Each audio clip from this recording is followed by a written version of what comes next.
What's going on there, YouTube? My Checkers Gaming here, back with a vlogish video for the first time in a while. And, this is a wrestling-related video. And so if you're not a wrestling fan, then you don't have to watch this. But, if you're like a new wrestling fan and you want to know what's going on and why this video is actually so important to the wrestling world, then stick around. So for any non-wrestling fans out there, let me explain to you what's going on right now within the world of wrestling, WWE. Let's get to it. So there's this wrestler named Daniel Bryan, and he is probably the most popular wrestler in the world right now. He has his signature yes chant, where he does this and he goes yes. So anyway, last night, actually no, let me explain it here. Okay, so back in last August at SummerSlam, Daniel Bryan finally won the main championship of WWE, which is the WWE Championship, which is now the WWE World Heavyweight Championship, after the WWE title and the World Heavyweight title were unified at Tables, Ladders, and Chairs in December between John Cena and Randy Orton. But anyway, Daniel Bryan won the WWE title at SummerSlam. Everyone was so happy, and then before this, Randy Orton won Money in the Bank back in July, where it's a contract where you can cash it in for a WWE Championship match anytime. Triple H was the special guest referee of Daniel Bryan's title match. Triple H pedigreed Daniel Bryan. Randy Orton came out, cashed in the briefcase. Randy Orton won the title. And everyone was sick. They didn't like that at all. And all this stuff. So fast forward to Battleground. Battleground. The match between Daniel Bryan and Randy Orton gets ruined because, Big Show comes out and knocks everyone out. So once again, Daniel Bryan's title match is screwed over again. Survivor Series wins I believe it was Survivor Series. Wins the title, but due to the ref being... Oh wait, no. Okay. Night of Champion. Okay, I screwed it all up. SummerSlam, Daniel Bryan won the title and lost it. Night of Champions, Daniel Bryan won it again, but then, because apparently the referee was in on it, and he did a fast count, he lost the title because of that. And then at Battleground, we had that situation. And then at Survivor Series, Randy Orton fought Big Show, and Daniel Bryan was pushed out of the freaking main event picture just like that. And then he recently had a storyline where he joined the Wyatt family, which is like this cult group. Like the leader is a cult leader and everything. And yeah, it was a really weird storyline. And after a couple weeks in, Daniel Bryan turned on Bray Wyatt. So now we fast forward to last night's pay-per-view event, the Royal Rumble, which is the start of the road to WrestleMania, which is WWE's biggest pay-per-view of the year, and they're reaching their 30th anniversary, 30th WrestleMania. So anyway, last night Daniel Bryan fought Bray Wyatt, and he lost. Now this is where you're going to realize the mistakes of the company here.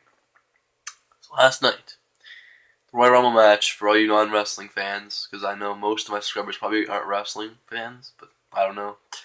But last night, Daniel Bryan wasn't even in the Royal Rumble match. It's a 30-man over-the-top rope battle royal. You have to throw your opponent over the top rope, both feet touch the floor, or if the last man standing goes to main event WrestleMania. So anyway, this guy named Batista came back, Dave Batista. He's recently gone into acting. He had a short little run in MMA.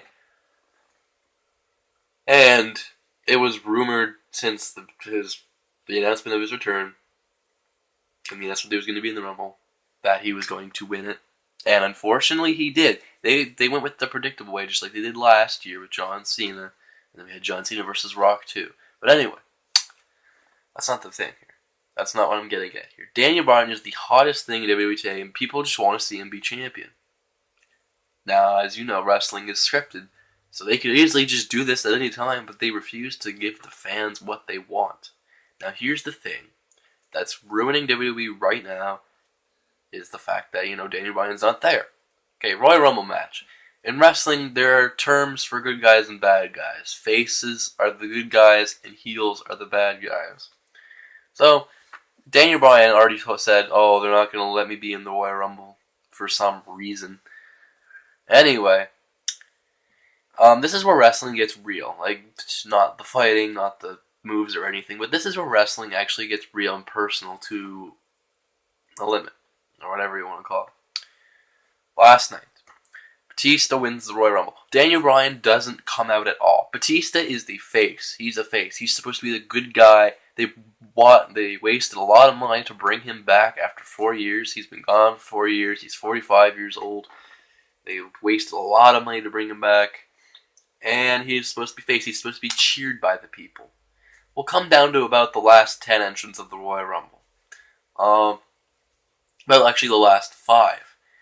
Number 30. Well, actually, okay, let's just get to number 30. Number 30 is the last entrant in the Rumble, and usually it's someone big. So everyone was voting Daniel Bryan. You could even hear like his signature yes chants before they came out. It turned out to be Rey Mysterio, which was a big disappointment in my opinion, as far as everyone. Rey Mysterio is a good guy. Almost everyone in the ring is a good guy, except for the Shield, who's just, I don't know. But anyway, everyone in this match starts to get booed. Everyone is being booed, no matter who is there, except maybe the Shield, CM Punk. But then CM Punk gets eliminated. The crowd's booing even louder because, CM Punk was another crowd favorite to win the Rumble. And, so here's what happens. Well, the last two men in the ring are Roman Reigns and Batista. Roman Reigns is really new. Actually, no, they came into the WWE in 2012 as the Shield, which is this group of guys who beat down people. And they're like my favorite wrestlers in the WWE today. But anyway, I was watching this go down, and I was actually hoping for Reigns to win Batista for some reason. I don't know. Reigns I don't think he's that ready yet. He's definitely really good wrestler, but he's not that ready. I mean, he did break a record for the most eliminations in a single Rumble match. But Batista wins. Throws Reigns over the top rope. Batista wins. This is the guy that everyone's supposed to cheer for. This is the guy that, everyone's like, oh man, I want to see him at WrestleMania. But the truth is, that's not what we want. That's WWE's perception of what Batista is right now. So anyway, I have a cold, by the way. But anyway, Batista wins. He's a good guy and everything. The crowd literally just boos him out of the building. There is no one cheering at all. Crowd starts chanting for Daniel Bryan. They're literally just don't even care. They want Daniel Bryan. They don't care about the current segments that's going on anymore. They just want Daniel Bryan as WWE Champion. And WWE is refusing to give to us now. And Batista is supposed to face Randy Orton. Randy Orton is a heel for the WWE World Heavyweight title in the main event of WrestleMania. That is a planned match. Well, when you have Batista and Randy Orton getting both booed out of the building and there's no one to cheer for, then this match isn't good. It's not gonna be good. As a matter of fact, WrestleMania 30 right now doesn't seem to be good at all. I mean, except for the few matches like Undertaker versus Brock Lesnar, that should be a good match. But besides that, there is nothing good. We're gonna have John Cena versus Bray Wyatt. I'm sure that could be a decent match, but it's not WrestleMania quality. Sheamus versus Daniel Bryan, we saw that once, and that ended in 15 seconds. I mean, yes, Sheamus and Daniel Bryan, they did pull off a good match on Raw back in 2012. But still, we've already seen this at WrestleMania. I don't think we need to see it again, and I don't know why it's even going to happen. It's just another way to push Daniel Bryan out of the way. But anyway, this is where it gets personal here. Okay. So Batista being the good guy that he is, after the pay-per-view goes off the air, he starts flipping off fans. Like, okay, if a good guy's not supposed to do that. And then, like, wrestlers, not just from the WWE, but from other organizations, are complaining on Twitter. Hall of Famers are complaining on Twitter. Basically, what I'm saying is WWE screwed up, and that's why I'm making this video today, because WWE is screwing up. I don't care if this is part of just to build up Daniel Bryan more. If they continue to do this any longer, it's going to hurt their product. I guarantee it. If it's to put Daniel Bryan over, it's not. Hold on, I gotta drink this orange juice. But to put Daniel Bryan over, you need him now. We don't want to wait.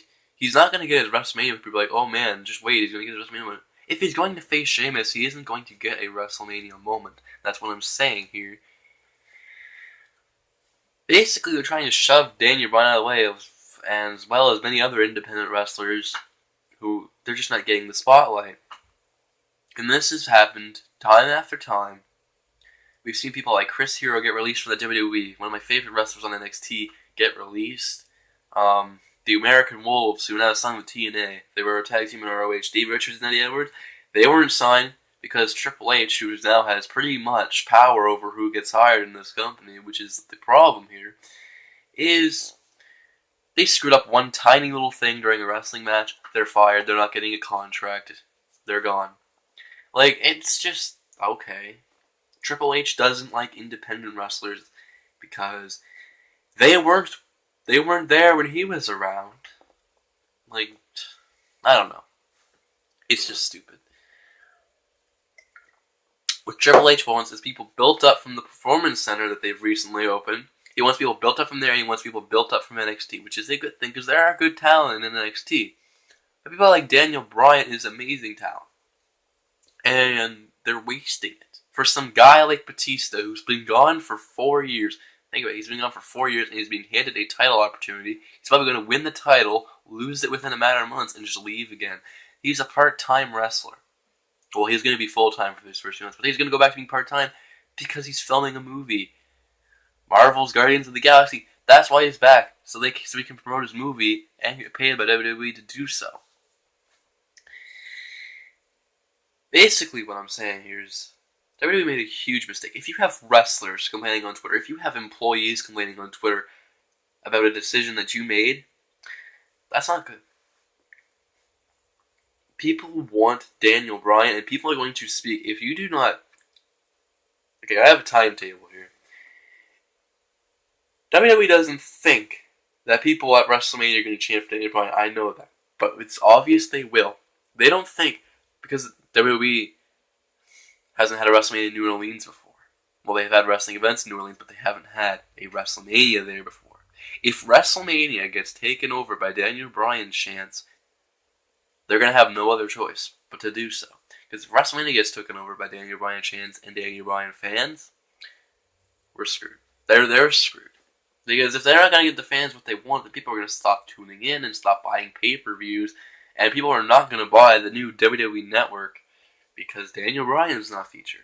I know it. Daniel Bryan, I believe, has the power to change people's perception of the WWE. He even tweeted last night, unless this is part of some big storyline, he tweeted, they're not letting him have his moment, and he wants people to continue chanting yes and Daniel Bryan.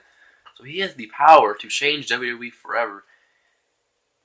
And this is all scripted entertainment, but you gotta understand the backstage politics and people in suits and ties who just won't let you have what the fan. They won't let the fans have what they want. People go to wrestling shows to see what they want. People buy pay-per-views because they see something that they want to see. People are going to buy the network because there's stuff that they want to see, but the fact of the matter is, if people want Daniel Bryan and he's not there, then people aren't going to buy it. The value goes down. And once ratings start dropping, that's when Daniel Bryan is finally going to be pushed. But that's kind of sad because he should be pushed now. But they're going to literally wait until the ratings drop. Like, I'm pretty sure Daniel Bryan is more popular than John Cena, the face of the damn company. But anyway, that's all I wanted to say about it. I mean, when you have wrestlers commenting on Twitter. And don't even get me started on the post-WrestleMania crowd, because the post-WrestleMania crowd features UK fans, Canadian fans, and America. It features fans from all over the world. Last year's post-WrestleMania crowd, Randy Orton versus Sheamus, really got boring chants. They got chants for other wrestlers. They started a revolution. They started fandangoing. So if we don't have Daniel Bryan in a main event picture by that post-Raw WrestleMania, just imagine what the post-WrestleMania Raw crowd is going to do to WWE's product. That's all I have to say. Some of what I said may not make sense, but that's okay. If you like what you saw, subscribe for more videos. We'll be doing more vlog-type videos. Maybe I'll talk more about wrestling. I don't know. Not everyone likes wrestling, but I do, so. Anyway, that's it for right now. I will talk to you guys later. Peace.